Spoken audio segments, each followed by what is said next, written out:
नमस्कार। आइए सुनते हैं माँ की मधुर स्मृतियाँ नामक पुस्तक से स्वामी अपूर्वानंद जी की श्री श्री माँ शारदा देवी की स्मृतियाँ। शीर्षक है उनकी अहेतुकी कृपा।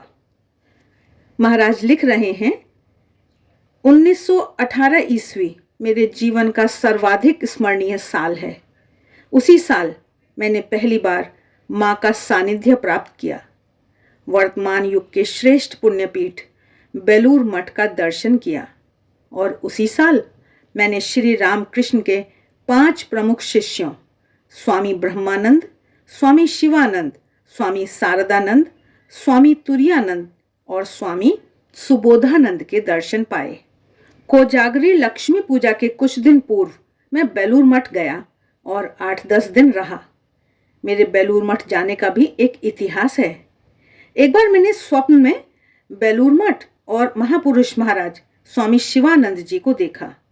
स्वप्न की बात पत्र द्वारा सूचित करते हुए मैंने महापुरुष महाराज से बेलूर दर्शन की अनुमति मांगी। उनसे अनुमति पत्र पाकर मैं बेलूर मठ को चल पड़ा। मठ पहुंचकर मैंने देखा, यही है मेरा स्वप्न में देखा हुआ बेलूर मठ। सीढ़ी चढ़कर दूसरी मंजिल पर जाकर पुराने मंदिर में प्रणाम करते ही समग्र मन प्राण आनंद से भर उठे। थोड़ी देर बाद सीढ़ियां उतरकर किसी सन्यासी से महापुरुष महाराज के दर्शन की प्रार्थना करने पर मुझे उनके कमरे में ले जाया गया। मठ भवन की सीढ़ियां चढ़कर ऊपर जाते ही एक दिव्य कांति से युक्त शांत वरिष्ठ सन्यासी के दर्शन हुए। लगा कि यही मेरे स्वप्न में दिखे हुए महापुरुष महाराज हैं। उन्होंने स्नेहपूर्वक मुझे देखा। उनके नेत्रों से मानो कृपा और करुणा बरस रही थी। मैं अभिभूत होकर उनके चरणों में प्रणत हो गया।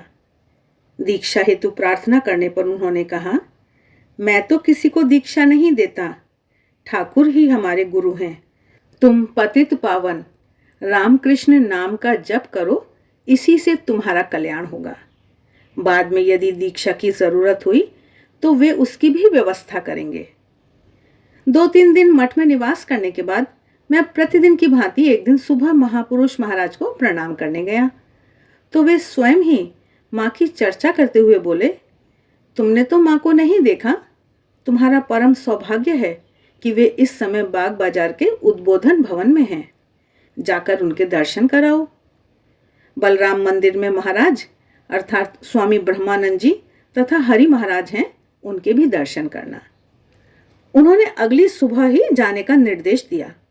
उन्होंने और भी कहा, उद्बोधन में शरद महाराज के और बलराम मंदिर में महाराज और हरि महाराज के दर्शन करके कहना कि मैंने तुम्हें मठ से भेजा है।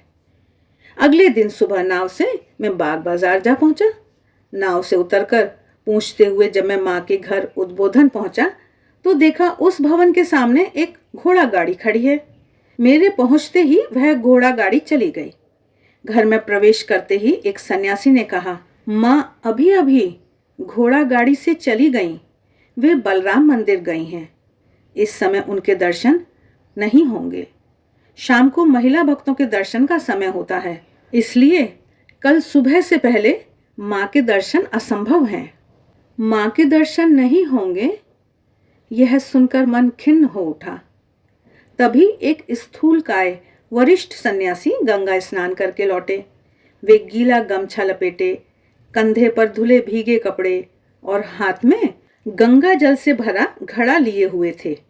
मैं प्रणाम करने लगा तो वे गंभीर स्वर से बोले, ठहरो, पहले पैर धो लूं। बताया गया यही स्वामी शारदानंद हैं। पैर धोकर बरामदे में खड़े होते ही मैंने उन्हें प्रणाम करके माँ के दर्शन की प्रार्थना की और बताया कि पूजनीय महापुरुष महाराज ने मुझे भेजा है। शारदानंद जी ने भी बताया कि उस दिन माँ के दर्शन संभव नहीं है, अगले दिन सुबह उनके दर्शन हो सकते हैं। तब वहां और भी उपस्थित 2-1 साधुओं को प्रणाम करके मैं राजा महाराज तथा हरि महाराज के दर्शन करने बलराम मंदिर चला। वहां पहुंचकर मैंने महाराज के दर्शन किए। ठाकुर के दर्शन का सौभाग्य तो मुझे मिला नहीं, पर उनके मानस पुत्र के स्थूल शरीर के दर्शन पाकर और उन्हें प्रणाम करके मैंने स्वयं को अत्यंत सौभाग्यवान महसूस किया। मगर हरि महाराज के दर्शन नहीं मिले। उनके सेवक ने कहा कि अभी नहीं, संध्या के बाद उनके दर्शन होंगे। संध्या के बाद मैं पुनः बलराम मंदिर गया। सेवक महाराज से भेंट हुई। वे मुझे हरि महाराज के कमरे में ले गए। दंडवत प्रणाम करने के बाद मैंने उनके चरण स्पर्श किए।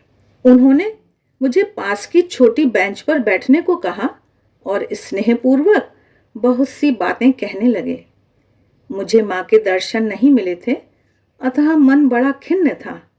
ममतापूर्ण स्वर से वे बोले, माँ के दर्शन पाना क्या सहज बात है? तुम्हारे हृदय की व्याकुलता बढ़ाने के लिए ही उन्होंने आज दर्शन नहीं दिए हैं। बाद में उनके दर्शन कर सकोगे, इसके लिए खेद मत करो। मन में उनका अभाव बोध बढ़ने पर वे यथासमय दर्शन देंगी। खूब रो रो कर उनसे प्रार्थना करो। प्रसन्न होकर वे निश्चय ही दर्शन देंगी। माँ के दर्शन पाने के लिए इतनी सब तैयारी चाहिए, मुझे तो इसकी कल्पना ही न थी। उनकी बातों से मन शांत हुआ। उन्हें प्रणाम कर मैं अपने निवास स्थान लौट आया। अगली सुबह मैं पुनः माँ के दर्शन हेतु गया, परंतु पुनः निराशा ही हाथ लगी। महाराज लोगों ने बताया कि उस दिन सुबह विशेष कारण से पुरुष भक्तों को माँ के दर्शन नहीं होंगे। फिर अगले दिन सुबह आने को कहा गया। मन बड़ा दुखी हुआ। बलराम मंदिर में पूजनीय महाराज और हरि महाराज के दर्शन को गया, लेकिन दर्शन वहां भी नहीं हुए। एक दिन सैकड़ों युगों के समान प्रतीत होने लगा। मुझसे जितना संभव हुआ मैंने ध्यान तथा प्रार्थना की, परंतु मन में एक विराट शून्यता भर गई। शूल बिद्ध प्राणी के समान छटपटाते हुए मैंने वह दिन बिताया। संध्या को मैं फिर हरि महाराज के पास गया। उन्होंने मुझे तरह तरह से सांत्वना प्रदान की। बहुत देर तक उनके पास बैठकर उनके स्नेह से सराबोर होने के बाद मैं अनिच्छा पूर्वक लौटा। रात में प्राणों की छटपटाहट से नींद नहीं आई। मैं एक भक्त के घर में ठहरा था। अगली सुबह गंगा स्नान के उपरांत मैं उन भक्त के घर में ध्यान करने बैठा। सोचकर बैठा था कि बस थोड़ी देर ध्यान करूंगा, पर एक अलौकिक घटना हो गई। आनंद और विस्मय से बाह्य चेतना से रहित होकर मैं बड़ी देर तक आसन पर बैठा रहा। आसन से जब उठा तो 6:30 बज चुके थे। मैं भी ध्यान की बात सोचते सोचते आशा से परिपूर्ण होकर माँ के घर की ओर चला। उद्बोधन भवन पहुंचकर देखा कि 15-20 भक्त माँ के दर्शन की बाट जोह रहे हैं। सुना कि माँ के दर्शन होंगे। मैं आनंद विह्वल हो उठा। 7:30 बजे के बाद एक महाराज एक बड़े बर्तन में शाल पत्तों में सजा हुआ प्रसाद लाकर सबके हाथों में देते हुए बोले, माँ ने भेजा है, प्रसाद खाकर प्रतीक्षा कीजिए।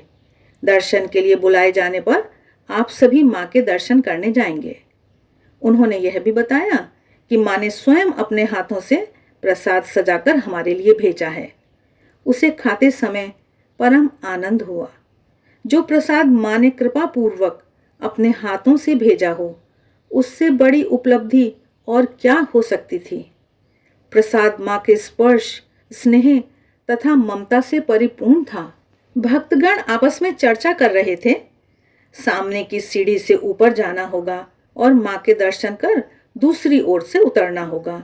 माँ पुरुष भक्तों से बातें नहीं करती, आदि आदि। मैं यह सब नहीं जानता था। माँ पुरुष भक्तों से बातें नहीं करती, यह सुनकर मन क्षुब्ध हुआ। मैं तो माँ कहकर पुकारूंगा, क्या वे मेरी पुकार का उत्तर नहीं देंगी? कुछ भी नहीं कहेंगी? मन इस चिंता में तार तार हो रहा था। तभी देखा भक्तों की पुकार हो रही थी। ऊपर जाने के लिए सभी लोग पंक्तिबद्ध होकर सीढ़ियां चढ़ रहे थे। सभी पंक्ति में खड़े हो गए। मन में आया, मैं सबके पीछे रहूंगा, सबसे अंत में प्रणाम करूंगा। मेरी बालक जैसी बुद्धि थी। फिर भय हुआ, माँ यदि तब तक चली गई तो मैं प्रणाम न कर सका तो। परंतु तब तक और आगे जाकर अन्य कुछ करने का समय नहीं था। उसी पंक्ति में सबसे आखिर में चुपचाप प्रार्थना करते हुए खड़े खड़े मैं माँ के बारे में सोचने लगा। सुबह के अपने ध्यान का चित्र अंतःकरण में उद्भासित हो उठा। भक्तगण सीढ़ी से माँ को प्रणाम करने के लिए आगे बढ़ रहे थे। मैं भी उनका अनुसरण करके चल रहा था। क्रम से सीढ़ी से ऊपर पहुंचकर देखने में आया कि एक कमरे के द्वार के समक्ष एक एक व्यक्ति भूमि पर सिर टेककर प्रणाम कर रहा है और फिर दूसरी तरफ से उतरते जा रहा है। मैं आगे बढ़ रहा था। मेरे पीछे कोई नहीं था। द्वार के समक्ष प्रणाम करने की जगह पर जाकर देखा, माँ सिर से पांव तक एक श्वेत रेशमी चादर से सारी देह ढककर बैठी हैं। माँ के श्री चरण भी दिखाई नहीं दे रहे थे। पूरा शरीर ढका था। मन बुझ गया। प्रतीक्षा का समय नहीं था। मैंने भी माँ के सामने घुटने टेककर भूमि पर सिर रखकर प्रणाम किया। लगभग 30-40 सेकंड या 1 मिनट तक सिर झुकाए रहा। नेत्रों में आंसू भर आए थे। सिर उठाते ही देखा माँ ने चादर हटा ली है। मुख पर अब घूंघट नहीं था। वे स्नेहपूर्वक मेरी ओर देख रही थीं। मैं आनंद से विह्वल हो उठा। उनके चरण स्पर्श के लिए हाथ बढ़ाते ही माँ ने स्मित हास्य के साथ मेरे चेहरे पर हाथ फेरते हुए मेरी आंखों के आंसू पोंछ दिए और मेरी ठुड्डी का स्पर्श कर अपना हाथ चूमते हुए मधुर स्वर में पूछा, बेटा प्रसाद मिला है? उनके चेहरे की ओर देखते हुए मैं केवल ये 2 शब्द ही कह सका, हाँ माँ, मिला है। माँ के स्नेहपूर्ण मधुर वचन से हृदय परिपूर्ण हो गया था। मैं अवाक होकर केवल माँ की ओर देख रहा था। ब्रह्म मुहूर्त में ध्यान के समय मुझे इन्हीं का तो दर्शन मिला था। इन्हीं लाल किनारी की साड़ी पहने माँ ने मुझे गोद में उठाकर, सीने से लगाकर, मुझे चूमकर तथा स्पर्श करके मुझे कितना दुलार किया था। सब कुछ मानो स्वप्नवत ही लग रहा था। मन में आया कि माँ से सब कुछ पूछूं, परंतु ऐसा नहीं कर सका। माँ को एक बार फिर प्रणाम करने के बाद मैंने विदा ली। थोड़ा आगे मुड़कर देखा, माँ तब भी स्नेह भरे नेत्रों से मेरी ओर देखती हुई बैठी थी। उनकी दृष्टि मेरा अनुसरण कर रही थी। इतने वर्षों बाद अब मैं ठीक ठीक समझ पाया हूँ कि मैं चाहे कितना भी दूर क्यों न चला जाऊं, मैं किसी भी प्रकार उनके दृष्टि पथ से ओझल नहीं हो सकता। उतरते उतरते पहले तो मन में आया दौड़कर पूजनीय हरि महाराज को अपने इस सौभाग्य की बात सूचित करूं। उस समय 8:30 बज चुके थे। संदेह था कि उनसे भेंट हो सकेगी या नहीं। फिर मन में यह भी आया कि मैं मठ से एक दिन के लिए ही आया था। दर्शन करके उसी दिन लौट जाने की बात थी, जबकि मुझे 3 दिन हो चुके थे और अनिश्चितता के कारण मैंने मठ में कोई सूचना भी नहीं भेजी थी। इसलिए मैंने तत्काल मठ लौट जाने का निश्चय किया। स्थूल शरीर में पूजनीय हरि महाराज के दर्शन मुझे दोबारा नहीं मिले। उनके आशीर्वाद से ही मुझे माँ के दर्शन मिले थे। उन्होंने अपने पुण्य स्पर्श से मेरा तन मन पवित्र कर दिया था। प्रार्थना द्वारा मात्र दर्शन की सारी बाधाएं दूर कर दी थीं और अपनी शक्तिपूर्ण प्रेरणा के द्वारा मुझे तीव्र गति से लक्ष्य की ओर परिचालित किया था। मैं अपने हृदय की सारी कृतज्ञता उन्हें जता नहीं सका। इसका मुझे अब भी खेद होता है। मठ जाकर महापुरुष महाराज को मैंने सारी बातें बताईं। वे खुश होकर बोले, तुम्हारा भाग्य अच्छा है, नहीं तो इतना सब संयोग कैसे जुट पाता। तुमने माँ के दर्शन पाए, उन्होंने तुमसे बातें की, आशीर्वाद दिया। यह क्या साधारण बात है। तुम्हारा मंगल होगा। मैं कह रहा हूँ, खूब मंगल होगा। ठाकुर ने तुम पर कृपा की है। उस बार 8-10 दिन बेलूर मठ में रहने के बाद स्वयं को मठ में ही छोड़कर केवल देह मात्र के लिए मैं अपने घर लौट आया। 1919 ईस्वी के अगस्त में रामकृष्ण मिशन की ओर से बांकुड़ा जिले में दुर्भिक्ष पीड़ितों की सेवा का कार्य चल रहा था। स्वामी शिवानंद जी ने मुझे लिखा, बांकुड़ा जिले के इंदपुर अंचल में हमारे मठ के 2 साधुओं ने अकाल राहत का कार्य आरंभ किया है। वहां एक कर्मी अर्थात वर्कर की जरूरत है, अतः यह पत्र पाते ही तुम मठ में चले आना। हम लोग तुम्हें बांकुड़ा के सेवा कार्य में भेजेंगे। पत्र पाने के 2-3 घंटे के भीतर ही मैं केवल एक वस्त्र में गृह त्याग कर बेलूर मठ के लिए चल पड़ा। तीसरे दिन मठ पहुंचकर महापुरुष महाराज को प्रणाम करते ही वे आनंद से बोल पड़े, आ गए, अच्छा किया, आज रात ही बांकुड़ा जाना होगा। इंदपुर जाकर मैं भी सेवा कार्य में लग गया। वहीं बांकुड़ा जिले में माँ का घर है और तब वे जयराम बाटी में ही थीं।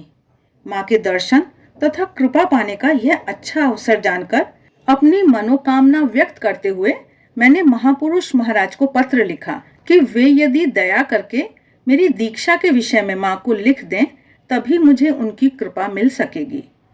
पत्र पाते ही महापुरुष महाराज ने उत्तर दिया, तुम माँ के श्री चरणों के दर्शन करना चाहते हो, यह अति उत्तम बात है।